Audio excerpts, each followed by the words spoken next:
everyone, welcome to our class, and let's begin our class.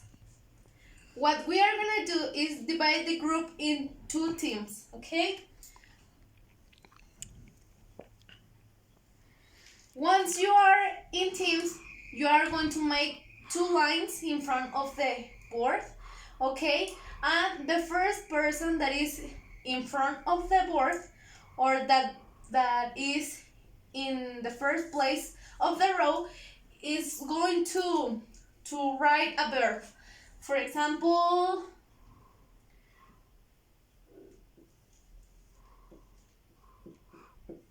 write, okay? And the other person another verb. But the next person has to write another verb that begins with the last letter. For example, in this case, the letter E. It could be explain. And the next person with the N, and so on. Okay? The verb has to be in infinitive way or the infinitive form, and the first line that finished first is going to win, okay? Well done, guys. Now let's begin with our topic. Okay, our topic is simple present, and let's begin. Simple present is used to express habits and routines, general facts, repeated actions or situations, and also I include emotions. Here we have some examples. For example, habits, when someone do activities constantly. For example, it says I smoke. It refers that a person smokes every day and it is an habit for him or for her. The next one is routines. For example, a person that also do things every day or more often. Here we have I walk every day. And the third example says facts. The earth revolves around the sun is an obvious thing that earth revolves around the sun. And here we have the next slide that says structure. For positive sentences, we have that we are going to need the subject. It could be I, you, he, she, it, we, you, and they. Then the verb in simple form, as we did in the previous activity. And the complement.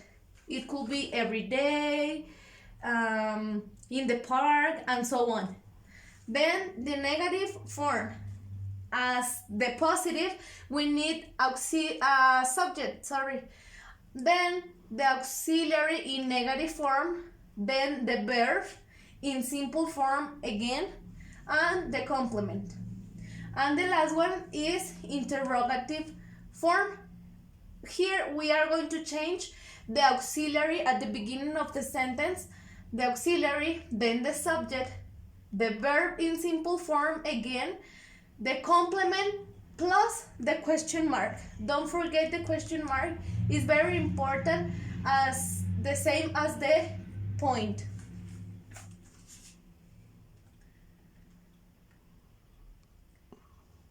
Here we have notes. Here is in Spanish. Sorry, I have that mistake. Notes about third person. Okay?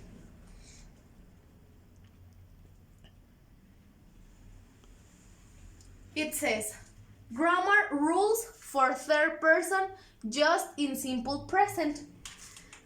What does that mean? He, she, and it are the third person in singular. He, she, and it. It could be place or animals, things, and so on. The first rule says, Verbs with consonant ending with Y, we change IES. For example, a study that finishes with Y, we change the Y IES. Okay, just for third person. The second rule says when there is a vowel before the Y, we add an S. The example says play. We have a vowel that is A before the Y and we just add an S. The third rule says we add ES to verbs ending in SH, CH, X, O, Z, and S. The example says watch. Here we have that watch finishes with CH and we add ES. The fourth rule says to all the verbs ending with E, we add an S, just the S. The example says dance, that finishes with E, we just add an S. Okay, let's continue.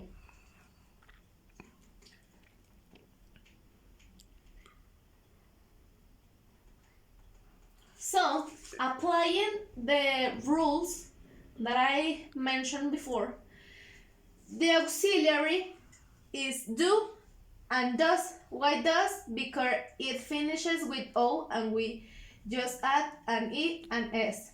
Okay?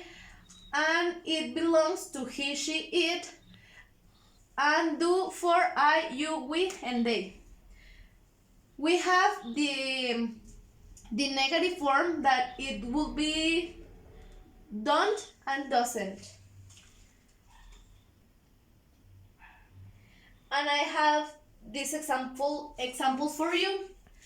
The affirmative, it will be I think.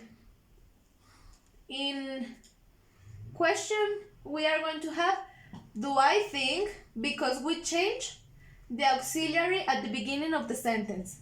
And in negative form, we have I do not, or you can use the contraction I don't think.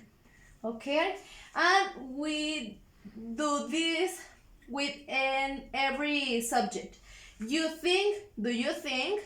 You don't think.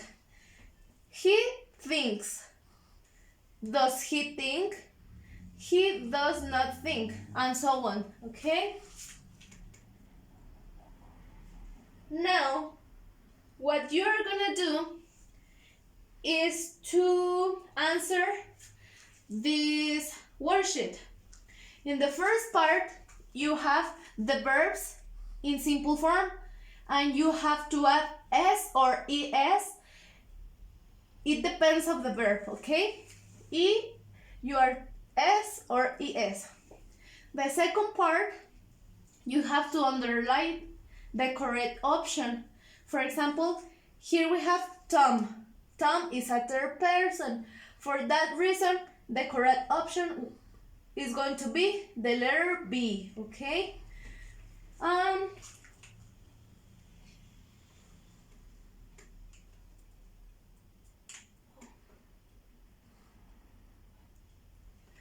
The third part is write the sentences with the new subject.